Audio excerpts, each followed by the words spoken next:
In terms of digital literacy, I think that computers are the most powerful tool ever created by humanity. They allow for infinite leverage without permission. And to me, that knowing how to be good with computers is the modern literacy. It's like the new reading, writing, arithmetic. And this will be widely accepted and acknowledged decades from now, but today we're in that transition phase. Yeah, immigration is interesting because I think people look at Silicon Valley and they say, how can we create a Silicon Valley here? And that's an experiment that's been tried all over the world.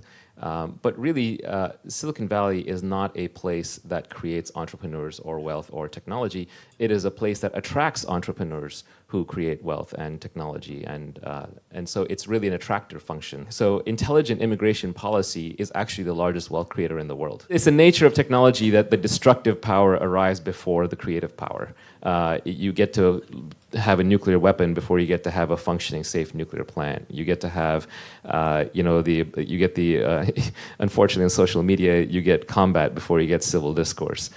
So even if you go back through human history, you get gunpowder before you get steam engines and airplanes. So it's just unfortunately the nature of technology that the disruptive and the dissociative power arrives first. So I think it's completely fine to use an entrepreneur as a source of inspiration, but I think it's silly to use them as a source of truth, right? Like, in fact, it's silly that I'm up here and I'm kind of giving you all this so-called truth, when really I just have very narrow specialization in a very narrow set of things, but somehow, for some reason, somebody wants to hear my opinion on everything. That's the cult of personality kind of poking through. But still, you got to pick some monkey to get in front of the tribe at various points. So it's my turn right now. I got into cryptocurrencies and blockchains back in 2013. And it was, to me, first fascinating as a technology solution to a very particular computer science problem called the Byzantine generals problem. But all you need to understand is what they'd solved is a way of getting a bunch of people who don't know each other and don't trust each other to still agree on something. And this is a much harder problem than it may sound like. It is the nature of the current generation of technology that it is a highly centralizing force. We have replaced geographic oligopolies with global monopolies. That trend line is very worrying because that's not the internet I think we were all promised. We were promised a decentralized internet where we kind of all collectively control outcomes. But like in any system, you have to have rules, you have to have consensus, you have to have ways of rewarding people who contribute to the network, you have to have ways of punishing cheaters who harm the network. And blockchains use mathematics, cryptography, peer-to-peer networking to create digital consensus and allow truly leaderless digital networks. And I think that is what is compelling about them. Yeah, so fame is a curse. I don't recommend it for anybody. You want to be, this is glib, but you want to be rich and anonymous, not poor and famous. Because this is the disease of social media. Everybody is getting their 5 seconds of fame and becoming a celebrity, and celebrities are the most miserable people in the world. So it's not necessarily a good thing to go for. It's the nature of the technology business that 99 out of 100 startups effectively fail because the winners are so outsized and so rare. So most entrepreneurs walking around know that they don't have product market fit, they live in mortal terror of it, they're not allowed to talk about it, and everyone has to pretend they're winning and crushing it all the time. And this is highly stressful. So I just decided, 5 or 6 years ago that I was done being miserable and I was going to be happy. I know this sounds easy in hindsight, but it was sort of like, well, this entire time I've just assumed that happy people aren't successful. And if I'm going to be successful, then I can't be happy. I have to be miserable. If I'm going to make a difference in the world, I have to be unhappy along the way. And I just sort of shifted my mindset and decided, actually, I'm out of time. It's now or never. There's no future to live for. And if I don't figure out how to be happy, I'm going to die unhappy. So tokens kind of can help bootstrap networks and solve the cold start problem that networks suffer from. But now in the regulatory environment we're in, these are all considered securities. So under securities law, I can't just distribute you a Wi-Fi coin or an Uber coin because I have to worry about, did I comply with securities laws? Am I ripping you off? Are you speculating?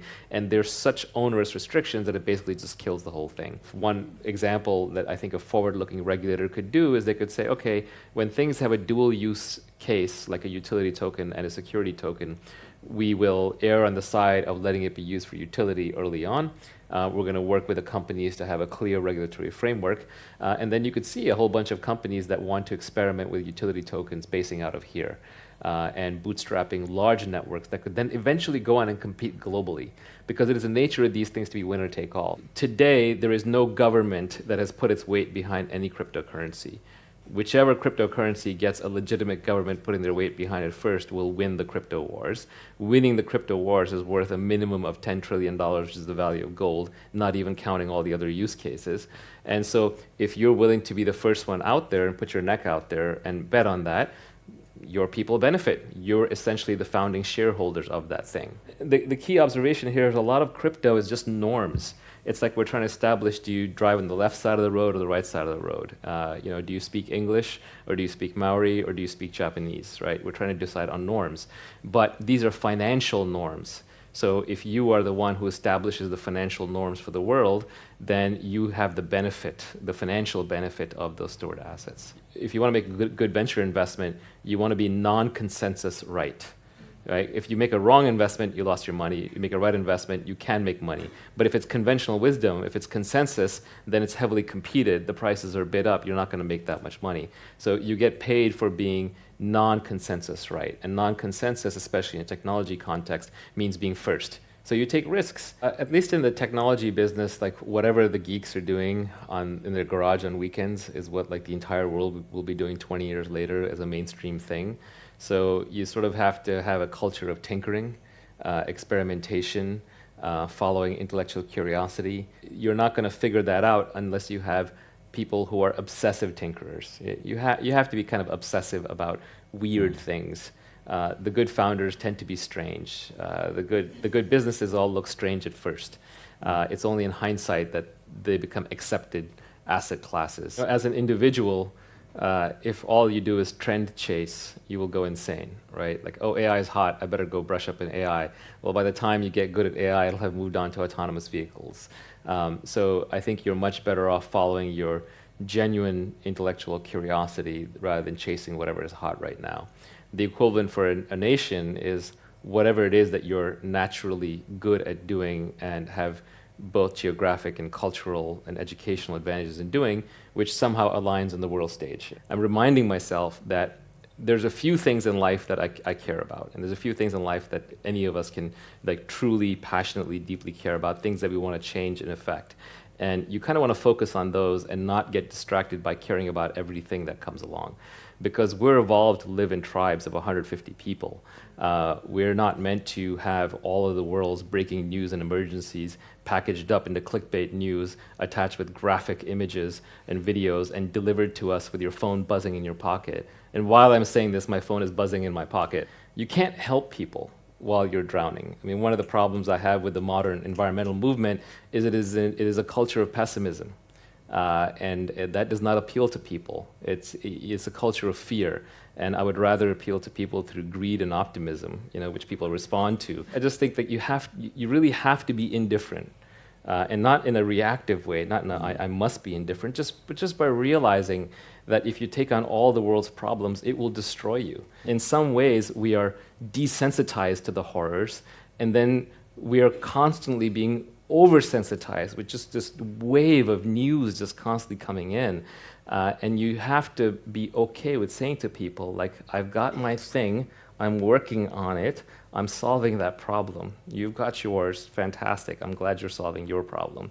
But I can't take on all the world's problems, otherwise I become a problem. You could even argue like that some of the things that are making a difference in the consciousness movement, everything from so-called plant medicines to yoga, these are ancient technologies that are just becoming more prolific. They're becoming more widespread, but they're becoming more widespread as a consequence of technology. It feels like everyone in Silicon Valley is going to Peru for mysterious reasons recently. But that's facilitated by a technology called airplanes, another technology called the internet. So these are tools. Another extreme example is, in Roman times, one of the ways that you kept the masses from fighting each other all the time was you had bread and circuses, right? Very famously, you give them some bread, you give them some entertainment, they're busy, keep them out of trouble. Luckily, modern society, we're very enlightened. We're not going to be fooled by such things.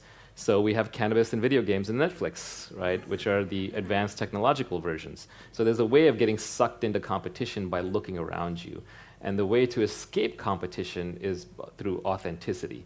Because no one can compete with you on being you. No one can compete with your business on doing what it uniquely does. Yes, competition is a real thing. It does exist. I'm not saying it doesn't exist. But it actually exists more in fake human-made games. like sports and politics, where for one person to be above, another person has to be below. Right? Those are status games. You do not want to compete. You want to be a market of one. That's why older individuals in society tend to be really impressed by how many people are working for you. And people who are a little more savvy are like, how much money are you managing? Or what kind of revenue are you doing? But really, the correct question is, how many robots are working for you? How many programmers are working for you? How many machines are working for you? Because those are the ultimate force multiplier. Really, I think we need to have a culture of adult education. What if we had a model where every 4 years you were expected, and it was socially and culturally acceptable, and there was a financial support, that you would go to school for a year? That App Store is the critical access point into the entire technology ecosystem. And the fact that that's owned by private companies means that all of the means of leverage. Now, this is where Karl Marx would have a field day. Karl Marx today would not be attacking the people who own the money or the machines. They would be attacking the people who own the gateways to the app stores. Because that's where the means of production are really gated. Busy is the death of productivity. And people will spend a lot of time responding inbound to meeting requests and notifications and squander all of their time and energy. Whereas if you want to accomplish anything in life, it gets done through focus, intent, and focused action. At some level, I do firmly believe that everything I've done in life is useless. It's not going to bring me any lasting satisfaction or peace, and it doesn't follow me to the grave, so it's kind of pointless. So if I'm going to do it for the art of it. Do it because you enjoy it. Do it for its own sake. Do it for self-expression. In terms of fundraising for technology companies here and startups, it's difficult because you're not in a technology hub. And funding markets actually develop backwards. People think like, oh, I'm going to have angel investors and then Series A and Series B, but that's not how the market develops. The way the market develops is some company bootstraps its way to an IPO, creates a whole bunch of millionaire angels. Then those angels, the smart ones, actually don't invest in seed stage companies. They actually invest in companies that are about to go public. And then those ones, then they form little firms and they invest in the ones that are just step before that. So you de-risk all the way back down to seed level. There are a few of these kinds of places forming. And I don't see why Wellington can't be one of those.